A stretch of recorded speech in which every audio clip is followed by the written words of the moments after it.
အားလုံးပဲမင်္ဂလာပါ UK Mastery ရဲ့ Facebook နဲ့ YouTube Channel ကနေကြိုဆိုပါရစေကျွန်တော်တို့စိတ်ဝင်စားစရာ breaking news အကြောင်းလေးတွေကျွန်တော်တို့ပြောရင်းနဲ့ပေါ့အခုလောလောဆယ်မှာ Chelsea ကအားလုံးသိထားတဲ့အတိုင်းကစားမတစ်ယောက်တိုက်နေတာအားလုံးသိတယ်အဲ့ဒါကတော့ Sevilla ရဲ့နောက်ခံလူ Conte ပေါ့ Conte ကိုလိုက်နေတဲ့အချိန်ဒါ Sevilla ရဲ့ကစားမကို Chelsea ကထင်သလောက်လွယ်ကူကူမရနိုင်တဲ့အခြေအနေမျိုးဖြစ်တယ်ခွန်ဒေးဆိုတာကအားလုံးသိထားတဲ့အတိုင်းဒီတိလေဝေးစင်နောက်ခံလာမှဖြစ်တယ်အသက်က22နှစ်ပဲရှိတယ်တကယ်ကိုကောင်းတဲ့ခံစားမှုတစ်ယောက်ဖြစ်တယ်လက်ရှိယူရိုမှာလည်းခြေစွမ်းပြခဲ့လို့ဆဗီယာရဲ့အကောင်းဆုံးနောက်ခံလူပြီးခဲ့တဲ့ရာသီလာလီဂါပြိုင်ပွဲရဲ့အကောင်းဆုံးနောက်ခံလူတွေကတစ်ယောက်ဖြစ်တယ်အဲ့ဒီကစားမကိုချယ်ဆီကသူတို့ရဲ့နောက်ခံလူခတ်ဆူမအလိုက်ပေးပြီးတော့ကန်လန်ခဲ့တယ်ဒါပေမဲ့လည်းပြဿနာကဘာလဲဆိုတော့ခတ်ဆူမရဲ့ကန်လန်မှုကိုဆဗီယာကညှင်းဆန်ပယ်ချခဲ့ပြီးတော့သူတို့အနေနဲ့ခွန်တေအတွက်ပြောင်းရွှေ့ခြင်းတည်တံ့ပဲလိုချင်နေအဓိကကခွန်တေကိုချက်စီလိုချင်တဲ့အချက်ကဒီစားမရဲ့အတွေ့အကြုံအသက်အရွယ်နောက်တစ်ခုကဥရောပထိပ်တန်းအဆင့်မှာကောင်းကောင်းကစားနိုင်တယ်ဆိုတဲ့သူ့ရဲ့စွမ်းဆောင်ရည်နဲ့ပရီးမီးယားလိမှာနှင်းမြန်ဆွဲ pace နဲ့ဒီကောင်းကောင်းကစားနိုင်တဲ့အခြေအနေမျိုးတွေကြောင့်တော့စဗီယာအသင်းကသူတို့ရဲ့နောက်ခံလူကိုဒါပြောင်းရွှေ့ခြင်းတည်တံ့ဝေသားအလိုက်ပေးတာကစားမအလိုက်ပေးတာကိုမလိုချင်ဘူးကစားမကိုတီးတန့်အနေနဲ့ငွေကြီးပဲလိုချင်တယ်သူတို့တောင်းဆိုထားတဲ့ကြီးကဒီပေါင်68တန်းအဓိကပေါင်68တန်းဆိုတာကကွန်တီရဲ့ရောကြီးစာချုပ်ပေါ့ရောကြီးစာချုပ်ပေါင်68တန်းတောင်းထားတယ်ပေါင်68တန်းပေးရင်သူတို့ဘက်ကရောင်းမယ်ဒါဆဗီယာရဲ့ကွန်တီကိုသူတို့ဘက်ကတောင်းဆိုထားတာဆိုတော့ဆဗီယာဘက်ကပြန်ကြည့်တဲ့အခါပါလဲဆိုတော့လက်ရှိနေထားရလာလီဂါထိပ်သီးကလပ်ကဒါဟိုတနေ့ကမှထော်တနမ်ကဘယ်လိုပြောမလဲပေါ်ထားရောက်လိုက်တဲ့ Brian Gill ကိုရောက်ထားတော့သူတို့အတွက်ပတ်သက်ရှိတယ်သူတို့မှာ pressure မရှိဘူးကြာအဲ့ pressure မရှိတဲ့အချက်ကပဲဆဗီယာကဒါသူတို့ရဲ့နောက်ခံလူကိုစိတ်ကြိုက်ရောင်းချနိုင်တယ်ဒီနေရာမှာ2019တုန်းကဒါပြင်သစ်ကလပ်ဘော်ဒိုကနေခေါ်ထားစဉ်တုန်းကကွန်တေကိုဒါဆဗီယာကပေးခဲ့ရတဲ့ပြောင်းရွှေ့ကြီးအပြင်ဒါရောင်းချရင်ပြန်ပြီးတော့ထပ်ပေးရမယ်ဆိုတဲ့သဘောတူညီမှုတစ်ခုထည့်ထားတယ်အဲ့ဒါကဘာလဲဆိုတော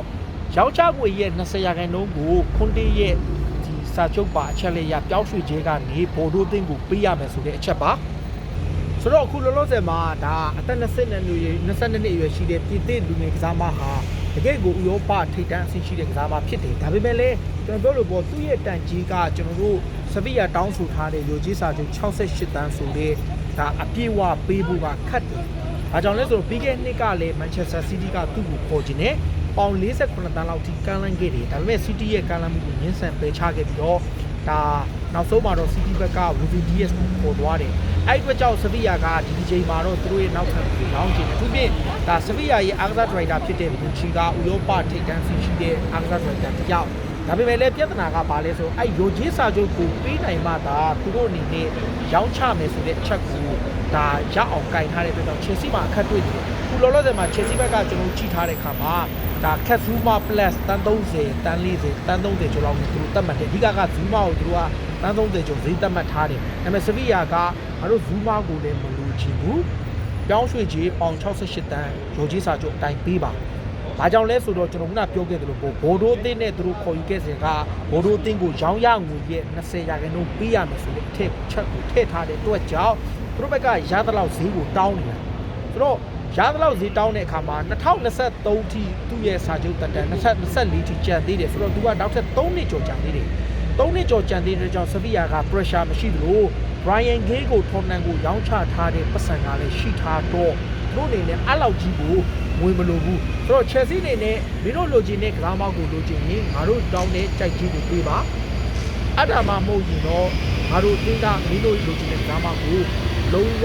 ရောင်းချသွားဖို့အစီအစဉ်မရှိဘူးပြောထားတယ်ဒီညမှာ Chelsea တင်းရဲ့ပိုင်ရှင်ဘူးမဲ့အေဗာမူဒစ်ကရော Thomas Tuchel လိုချင်တဲ့ကစားမတွေကိုဖြည့်တင်ပေးမယ်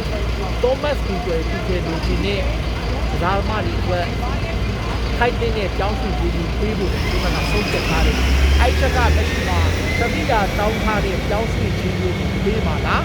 ဒါမှမဟုတ်ရှင် Chelsea ဘက်ကရောဘလိုဒီလိုနဲ့သူတို့ဘက်ကကမ်းလှမ်းမယ်လက်ရှိမှာ Chelsea တင်းတို့ကြည့်ကြ Cesar Azpilicueta ဆို31 32ထောင်ရောက်ပြီဗျာ Thiago Silva ကလည်း36 39ရှိပြီလူဒီကာကလည်း29လောက်ရှိတော့မယ်ဗျာဒီနေရာမှာ Christensen တယောက်လောက်ပဲဒီလိုသားမှရှိတဲ့အခါမှာ22နှစ်ဆိုတဲ့ကစားမလေးတယောက်အတွေ့အကြုံလည်းရှိတယ်ပြင်မြန်မှုလည်းရှိတယ်နောက် တကယ်ကိုဥရောပအဆင့်သာမကယူရိုပြိုင်ပွဲပါဝင်လို့လာလီဂါပြိုင်ပွဲရဲ့အကောင်းဆုံးနောက်ခံတယောက်ဖြစ်သတ်မှတ်ခံခဲ့ရတဲ့သူ့ကိုတေချာပေါက်ခုံမဲ့အခွင့်အရေးကိုလက်လွတ်ဆုံးရှုံးမှာမဟုတ်ဘူးပြီးခဲ့တဲ့နှစ်ကလည်းမန်စီးတီးခေါ်ရသားနဲ့ဈေးတောင်းတာကိုညားသွားလို့မန်စီးတီးက Ruben Dias ကိုလိုက်ခဲ့တဲ့အဖြစ်ကိုစပီယာကလည်းလက်မခံချင်တော့ဘူးဒီချိန်မှာတော့ရောင်းကောင်းရောင်းနိုင်တယ်ကျွန်တော်ပြောချင်တာက68တန်းလုံးရချင်မှရမယ်68တန်းမဟုတ်ပဲနဲ့တန်း90တန်း60ပတ်ဝန်းကျင်လောက်နဲ့ဖြစ်သွားမလား maybe တန်း60ကိုအတူနေပါထည့်ပြီးတော့တန်း80ပတ်ဝန်းကျင်အမှမဟုတ်ရင်58တန်းကိုအတူ10တန်းလောက်နဲ့ဖြစ်သွားမလားဖြစ်နိုင်ခြေရှိတယ် Chelsea အနေနဲ့လိုချင်တဲ့အချက်ကြောင့်ဒါဘာမှမဆိုဖြစ်နိုင်တယ်အခုလောလောဆယ်မှာ Chelsea က Zuma ကိုဒါ West Ham အသင်းကိုရောင်းချမယ်ဆိုပြီးတော့သဘောတူထားတဲ့သဘောတူညီမှုတွေနဲ့တွေ့နေတဲ့အကြောင်းဘာမဆိုဖြစ်လာနိုင်ပေမဲ့အနောက်လန်ဒန်ကလပ်အနေနဲ့လာမယ့်ရာသီမှာ Manchester City ရဲ့ Champions League ဖလားကိုရယူဖို့ Champions League ပြိုင်ပွဲမှာလည်းအောင်မြင်မှုဆက်ထိန်းထားနိုင်ဖို့အတွက်ဘလူကစားမတွေကိုခေါ်မလဲခွန်ဒေးကိုပဲသူတို့ငွေချေအလုံးရင်းနဲ့တုံးသွားမလားဒါမှမဟုတ်အခြားကစားမတွေခေါ်ဖို့အတွက်သူတို့ plan ချအောင်လားဘလူမြင်ကြလေနောက်တစ်ခုက UK Match Day ဘောလုံးချစ်ပြေးတက်နေတယ်ကျွန်တော်ရဲ့ Champions League ကိုလည်း Facebook မှာရော YouTube မှာ subscribe လုပ်ပြီးပါလိုက်ရင်ရှင်းလို့ကိုလည်းအထူးပဲတောင်းပန်ပါတယ်။ဘာကြောင့်လဲဆိုတော့ UK Match Day ရဲ့ Facebook page ကအတိုင်းအတာတစ်ခုကြီးကန့်သက်ခံထားရတဲ့ကြောင့်ကျွန်တော်ဗီဒီယိုတွေအားလုံးကို Champions UK ရဲ့Facebook မှာတင်ထားလို့ YouTube ကိုလည်းအားပေးကြတယ်ဆိုတော့ Champions UK ကို subscribe လုပ်ဖို့ရတယ်လို့ပြောရင်းနဲ့ပဲအားလုံးကိုနှုတ်ဆက်ပါတယ်။အားလုံးကိုကျေးဇူးတင်ကြောင်းပြောရင်းနဲ့ဒီကနေ့စီစဉ်ကိုဒီမှာပဲဆုံးသတ်ပါရစေ။ရေးတော်ပုံအောင်ရမည်